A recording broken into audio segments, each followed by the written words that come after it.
Any questions at this point in time? I've touched on mindset, I've touched on skill set. Any questions? So let's check with our participants. Do we have any questions, clarifications for Sir Thomas? You can just type in your questions at the chat box right now. All right, yeah, let me stop share so I can engage all of you even more. How to save much more in less time? Is that the first question? All right, Arish, you just help me to facilitate accordingly. So hope that I will not be lost in the chain of words. Yeah, sure. Thank you. Let's check how to save much more in less time, from Sir Cromwell Maestrado. Hi, Sir Cromwell. All right, so how to save more in less time? The first thing you need to take note of is to be aware of your cash flow. Many a times, I am very fortunate that all of you are very empowered because many group of people who I speak to, they don't even have a budget. They just spend once their salary comes in. So we need that crystal clear clarity of our cash flow itself. And then you assess based on that cash flow. You don't need to physically write it down. In fact, if you were to look at your bank statement, it will have that breakdown of the cash flow already. And once you look at that, you want to assess what are the needs and the wants. Because sometimes what happens is that people spend on what they do not need. Let me give you an example. I used to have this gym membership, but during that COVID period, right, the gyms are closed. Yet my deductions still continue, and I didn't even really look into it until I realized it because I do budgeting as well. And then I realized, hey, why am I still continuing with my gym membership although I'm not going to the gym as well? So I cancel my gym membership. That's one way I cut down so that I can save more at the same time. And another strategy is you want to start by always saving first. Like what I mentioned, always save first. Don't wait until the end of the month, then save what is left. Because when that happens, what if we spend a lot that month and we have nothing less? So by saving first, it gives you that assurance and that affirmation that regardless of the situation, you will have that amount of money there. And then when at the end of the month, there are excess, then you can put it into the bank as well. Hope that answers. Okay, thank you, Sir Thomas. Another question from Robelin Ferrer. Any advice for millennials who starting to save? Any advice from millennials to start saving? Okay, so there are different chain of thoughts to this. So it depends on whether have you started working or you have not started working. So assuming that you have not started working, I would also encourage people to start saving, even as students, because the thing about saving, right, it is not just because we want more money. It is because we want to cultivate that habit. We want to cultivate that habit. We want to make it a lifestyle. We want to make it an identity. So even if you are not working, you want to save what you can afford to save. At the end of the day, it all depends on your individual expenses. It all depends on your financial obligations. But what I will always encourage people to do, just like what I shared earlier, is to save first at a rate that is comfortable for you. And yes, although I shared a lot about saving, about being focused on our budget, you want it to be comfortable for you as well. Because if it is not comfortable, it is not sustainable. Right? So while you do all your saving, it must also be comfortable. And even if you're not working right now, I will still encourage you to start saving because it is about cultivating that habit. Okay, thank you, Sir Thomas. We have a question here. What is the fourth strategy from Ms. Mary Ann? It's smart shopping system. Yes. Right. Have my notes. Okay, moving on. Awesome. We have a present question here, Sir Thomas. What are the best and profitable investments? Can you share with us your insights on this, sir? Okay, so before I share on this, because I have to give a disclaimer that what I've shared is my personal practice as well as education purposes, but for financial advice, do look out for your financial advisor. But what I would say in terms of investment, firstly, the first rule of thumb is only invest what you can afford to lose, right? Before I even go to the investment, is firstly only invest what you can afford to lose. Never ever go into debt just to invest in something that you are not certain, right? That you are not certain. Okay, so these are the two rules of thumb. So personally, what I practice is I put a sum of money in index fund and another sum of money in stocks of company which I see two things. Okay, personally, I will see two things.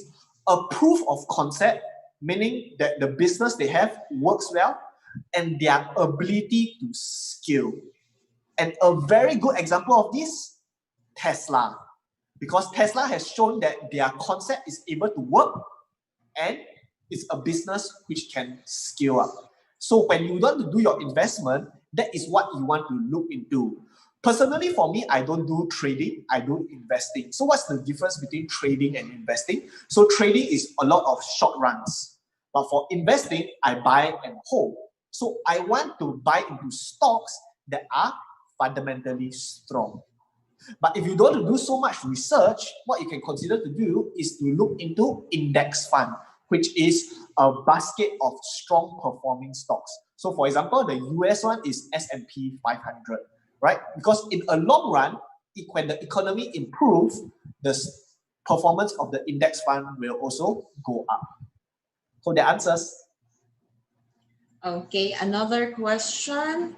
How much I need to spend on VUL and traditional insurance? VUL, can clarify what's VUL because maybe it's a different term in Singapore. Yeah. Can we hear about this, Ms. Michelle? Do we but have no worries, I will answer the second part on insurance. So insurance, so once again, because when it comes to products, I must give a disclaimer that this is my personal practice and for educational purpose. Do check with your financial advisor as well. So for insurance wise, usually we put 10% of our income itself, right? 10% on insurance. So there are different types of insurance, ones which helps for critical illness, ones which help for disability, ones which helps for hospitalization itself. So what is important is always based on your financial obligations. And I think financial advisors, they are in the best position to advise you on that, specifically for your country, because different countries have different financial advisory practice as well. But do always take note that in terms of insurance, what you want is to cover as holistic as you can. It's about the holistic coverage because it's just like an umbrella. When there are any holes, the rain will still come in, right? So you want a holistic coverage, but not a double coverage. You want to prioritize a holistic coverage first so that you can cover for all angles. Hope that answers. Okay, another question here from Guinevere.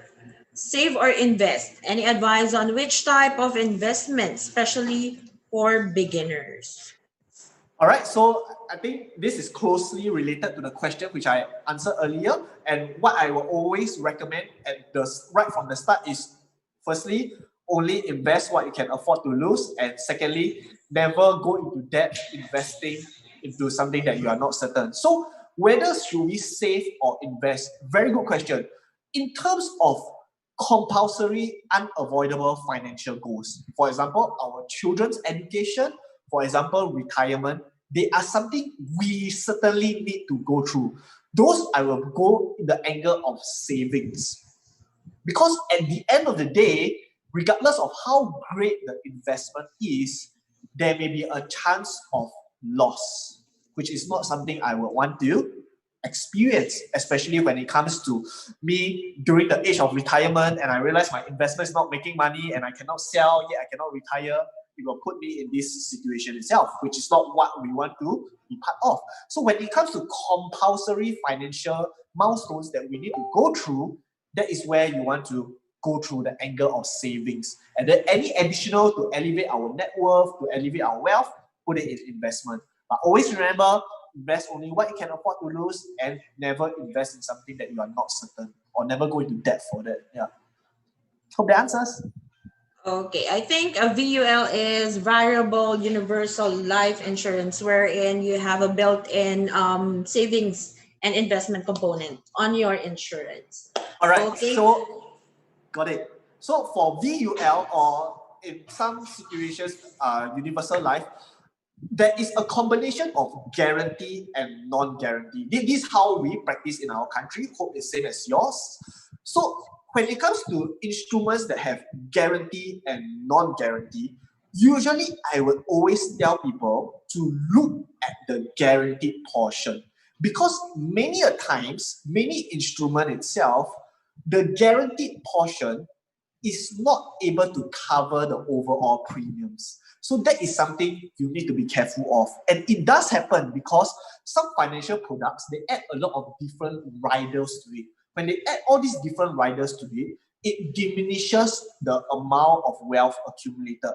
And hence, at the end of the day, the guaranteed amount is not able to offset the premium paid itself. So this is something you have to take note of when you get your financial products. Because at the end of the day, non-guaranteed, as the term says, non-guaranteed, right? So we need to ensure that the guarantee is at least able to cover that premium paid itself.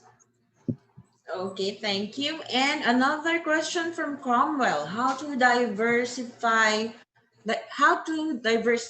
funds effectively and efficiently? How to diversify funds effectively and efficiently? Okay, so in Singapore, which I feel that it's also applicable for your country, we have this practice. 10% goes to risk management, which is insurance. 20% goes to wealth accumulation, which is a combination of investment and saving itself. All right. Do not spend more than 30%, and do not borrow more than 40% of the loan itself. This is the guideline which we practice. 40, 30, 20, 10.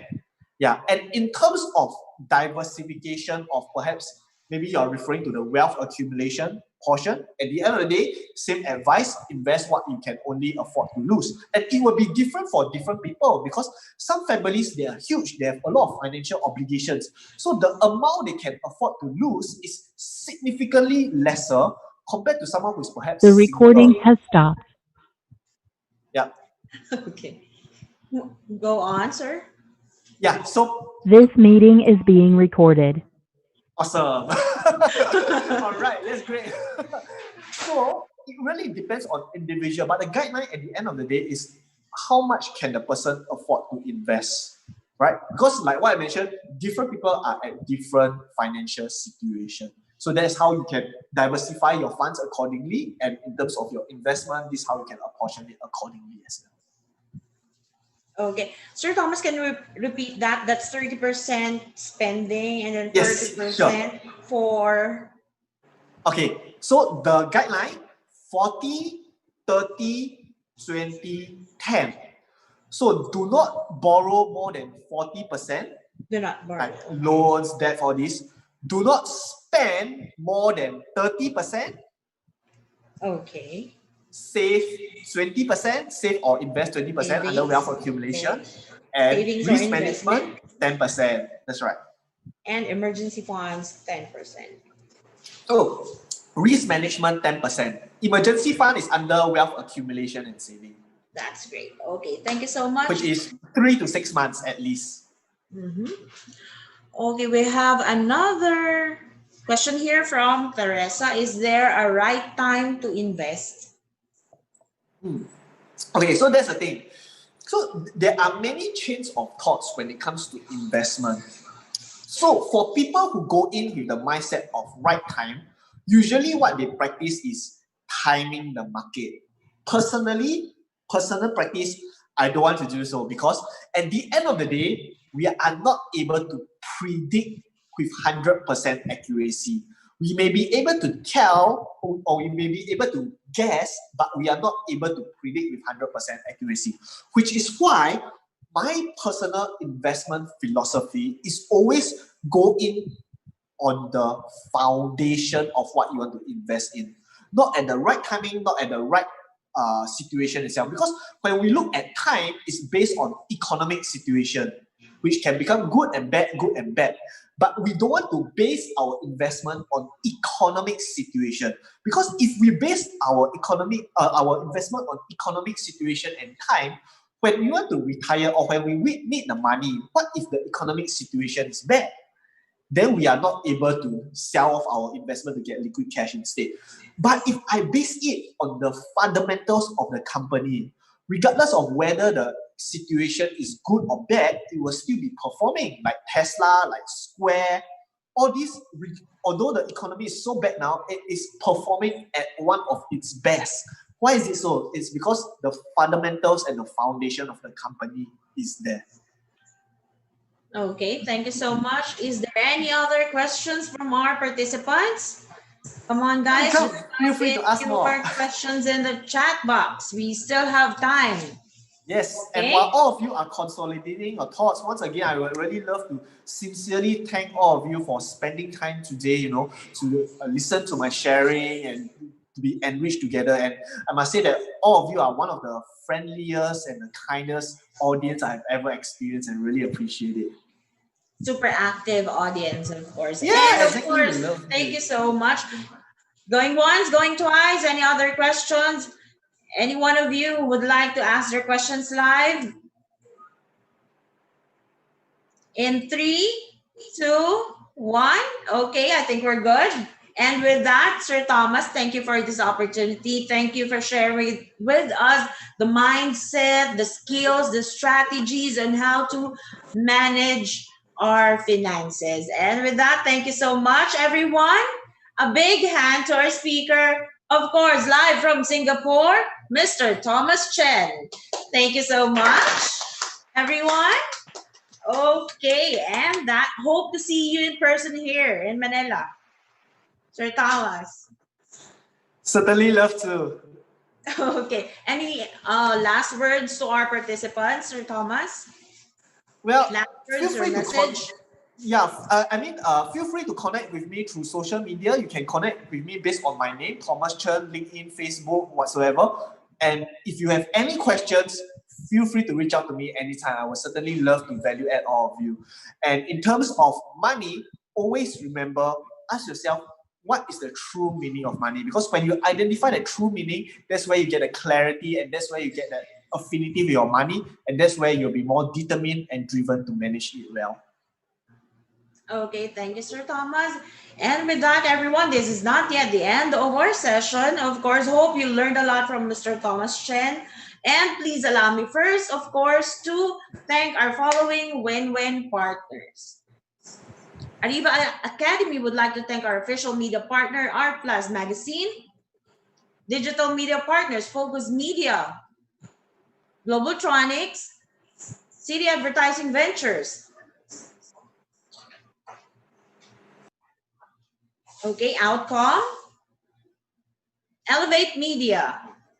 For win-win partners, we would like to thank Brother, Faber-Castell, Gluta-C, Moringa O2, KFC, Mr. Donut, Tokyo, Lotus Biscoff, Sir Technology Inc., Finma Properties, Salary Jet, Ilawi Korea, Disperse, Cosmotech Philippines Inc.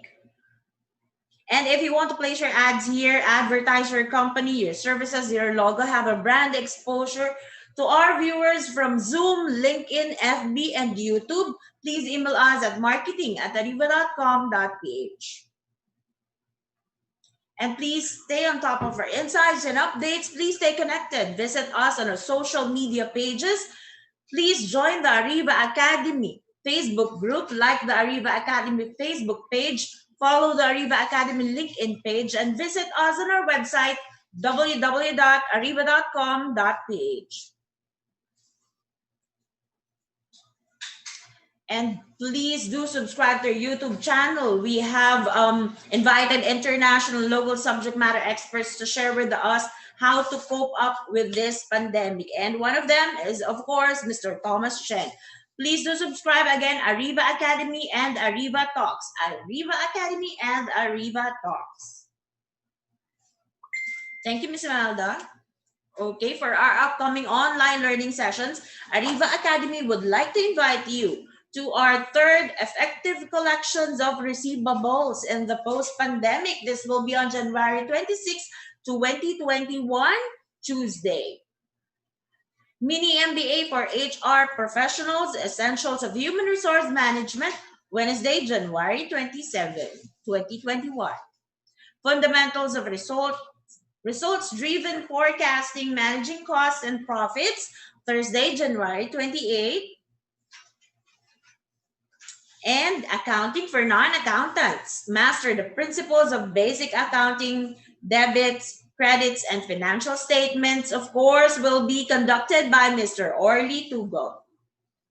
January 29. Cost-Effective Purchasing, Sourcing, Procurement Management, and the New Business Normal, February 3, Wednesday. Thank you, Ms. Catherine May. Joey, thank you. Understanding and providing solutions to common data privacy and cybersecurity threats in work from home arrangement. This is very relatable nowadays. Okay, this will be on February 4, Thursday. And of course, we have invited attorney James Earl Chu to discuss this session. And we would like to invite you to our virtual forum. We have invited spokesperson from SSS, PhilHealth, Pag-ibig, and DOLE to discuss the COVID-19 employment and employee benefits. So this will be on February 3. Please save the dates and register now, okay? February 5. Sales Mastery, Achieving Sales Excellence, another virtual forum brought to you by Ariva Academy. Boost your sales and increase revenue for 2021, February 18th, Thursday. Fair Employment Forum 2020, another virtual forum, proactive labor and employment relations in the COVID normal environment, February 24. And of course, we would like to invite you to please buy the book of one of our partner speakers, certified image expert, Ms. Abigail Arenas de Leon, The 88 Things Every Professional Should Know or Else. And it is only 500 pesos, guys. So please grab it. For bulk orders, please contact their sales manager, EJ de Leon, at 0961 769 8861. Okay, and of course, if you want to invite our partner speakers, international speakers, to do an exclusive e-learning session for your team, for your company, please do call me. This is Irish Malonda Samson at your service, 0916-695-4418, or you may email me at irish.arivaacademy@gmail.com. And that's it, guys. Thank you so much. Hope you learned a lot this afternoon. And of course, this is Irish Malonda Samson. This has been another free e-learning session brought to you by Ariva Academy. Happy holidays, guys. Stay safe and God bless. Thank you, everyone.